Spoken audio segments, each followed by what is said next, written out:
Eduardo Garcia was one of the most promising young chefs in the nation, and then he got electrocuted. Think that's shocking? Wait until you hear the rest of these celeb chef brushes with death. He's one of the most successful celebrity chefs to ever exist, but in June 2024, Gordon Ramsay had a brush with death in a serious cycling accident. In an Instagram video, Ramsay still looked pretty rattled as he opened up about what happened. This week, unfortunately, I had a really bad accident, and it really shook me. Ramsay went on to say that he is lucky to be here. After receiving treatment in a New London, Connecticut hospital, the TV star did not sustain any broken bones or severe injuries, which he attributed to his helmet. You've got to wear a helmet. This wasn't the first close call for Ramsay. In 2008, Ramsay was filming in Iceland for his show, The F Word, when he fell from a 280-foot cliff and plunged into the freezing water below. Bogged down by his heavy boots and clothing, he remained submerged underwater for 45 seconds until crew members threw him a rope and pulled him to safety.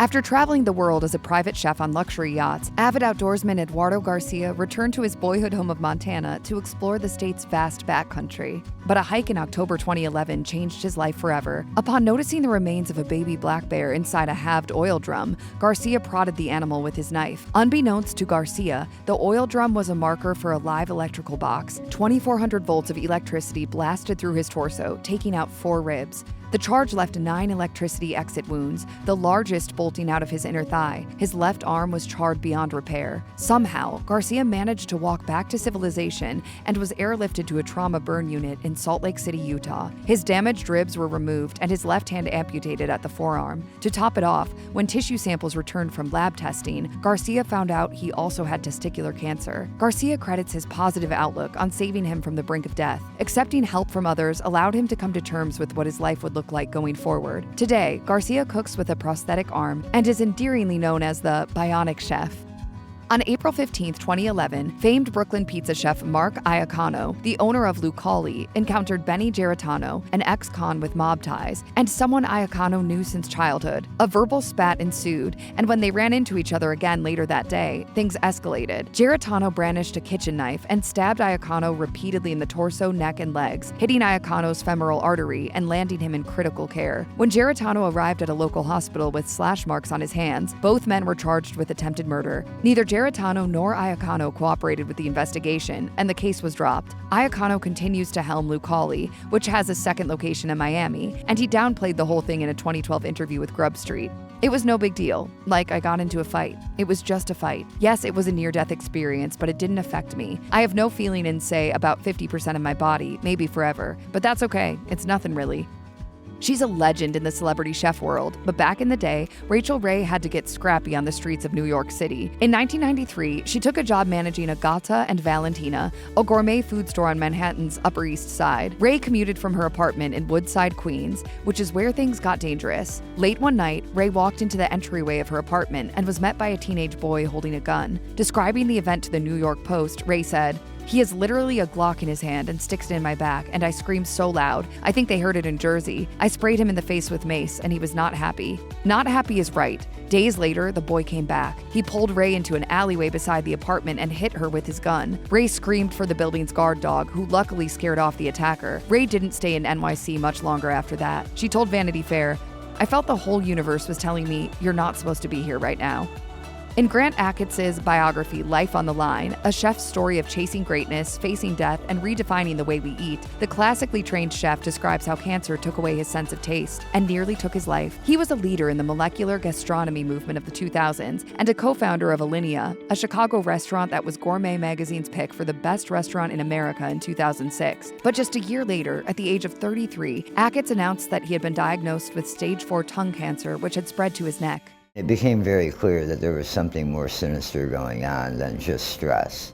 Achatz ultimately underwent 12 rounds of chemotherapy and 65 radiation treatments, which burned the skin on his face and neck from the inside out. It also made him lose his sense of taste, but thankfully for the chef, it was only temporary. When he won the James Beard Award for Outstanding Chef in 2008, Achatz was still in the process of learning how to taste again. He's been in remission since December 2007 and said the experience made him a better chef.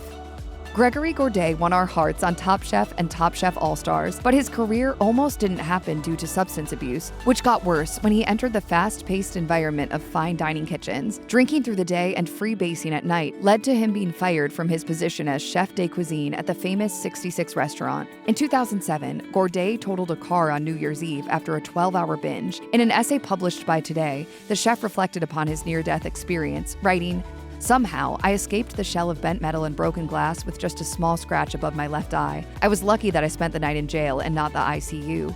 It would take another 2 years for Gourdet to get clean, but once he did, he flourished, winning James Beard Awards in 2022 and 2024. At 25, Chef Michael Caines was on his way to becoming a prominent chef in his native UK until a tragic car accident threatened to take it all away. The accident occurred in 1994 on a stretch of road called the M4. Caines was coming home from his niece's christening in South Wales and fell asleep at the wheel. The car drifted and hit a barrier and flipped upside down. Caines came to and saw his hand lying nearby. His right arm was gone from the elbow down. Caines admits that in the immediate aftermath of the accident, he hoped he would die, as he couldn't imagine continuing his career without the use of his dominant hand. Yet, Caines was back to work on a part-time basis in just 2 weeks, and with the help of a high-end prosthetic, he relearned how to do everything in the kitchen, and more. Caines went on to earn 2 Michelin stars and appear in a number of culinary TV shows in Britain. In conversation with the Irish Times, he said, "It made me a better person in many ways, and it made me realize that resilience and perseverance are important. I could have lost my life that day and I didn't, so it gave me purpose and meaning. Life's too short, so why waste a day?"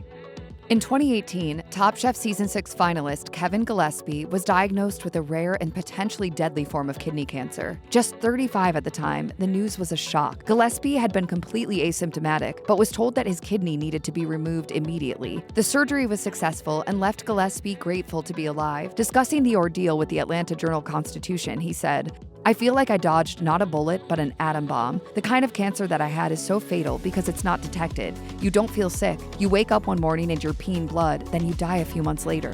When Top Chef approached him to appear on All Stars Season 17, Gillespie jumped at the chance. In an interview with Forbes, Gillespie said, "I really don't care if I win. I have always been way too driven by money and success, and I just don't care anymore. It is my goal to make it to the finals and be on enough episodes to tell my story." I am actually a cancer survivor myself. It took a lot of people's help, a lot of doctors and a lot of support to sort of bring me back. In 2022, Top Chef and Iron Chef alum Justin Sutherland survived a horrific accident when he was thrown from his boat and struck by the boat's propellers. Sutherland sustained a broken arm, broken jaw, and a host of lacerations. After numerous surgeries, the chef was able to make a full recovery, but it was a journey. In a November 2023 Instagram post, Sutherland said, "In my line of work, I rely heavily on my hands and arms, and the thought of losing use of my left arm was devastating. Fast forward 14 months, and I'm fully recovered and back to doing what I love." You don't really realize, how much you really love life until you almost lose it. Eating a South Pacific tuna while in Tahiti should have been nothing more than a satisfying meal for renowned chef and restaurateur Hubert Keller, but a devastating bout of food poisoning in 2005 nearly killed him. He told the Las Vegas Review-Journal, "I was literally going to die and nobody could do anything." Keller recalled being on his deathbed for 6 months after contracting food poisoning until one day the infection subsided, allowing him to make a full recovery. Keller is a longtime donor to the Make-A-Wish Foundation, and his near-death experience bolstered his passion to the cause even more. Keller told the Las Vegas Review-Journal, "Now when I do a charity event for kids or other adults, I feel like I was fortunate to make it back." Acclaimed chef Sean Brock was accustomed to long hours and a hard partying lifestyle, so he attributed his frequent vomiting and illnesses to his lifestyle. But he eventually discovered the true cause, an autoimmune disease which primarily affected his vision and eyelid muscles, but also wreaked havoc on his immune system, hands, and brain. Multiple surgeries were needed to treat the condition, which introduced painkillers to Brock's life, one that was already mired in illness and too much bourbon. Eventually, Brock had to go to rehab. Today, Brock lives a sober lifestyle and works to spread awareness to those suffering from autoimmune disorders like his. Matty Matheson trained under serious chefs and became the executive chef at Toronto's Parts and Labour in 2010. His boisterous lifestyle caught the eye of Vice Media, which regularly showcased Matheson on its online show Munchies, before Matheson made the leap to acting with Bear. But in 2012, his self-destructive behavior almost cost him his life. After a 3-day bender in 2012, Matheson woke to the sensation of his heart being squeezed. At the hospital, doctors confirmed that he had survived a heart attack. He was only 29 years old. It should have been a wake-up call, but in 2013, Matheson was nearly fired from Parts and Labour for openly conducting a drug deal in front of patrons. That was the catalyst for Matheson to get sober once and for all. Chris Cosentino found early culinary fame on Iron Chef, and from there, the TV offers rolled in. Cosentino balanced his media presence with fatherhood and a full-time job at the esteemed restaurant Encanto. The fragile balance proved to be too much. A 2009 collapse landed the chef in the hospital, where doctors discovered that Cosentino's stomach lining was pocked with third-degree alkaline burns, likely from a televised hot pepper eating competition. Forced into downtime, Cosentino began watching his television appearances and hated what he saw, telling Men's Journal, "I looked like a bully." The events forced Cosentino to reconsider his career path. He now focuses his time on cycling, charity causes, and spreading awareness for mental health.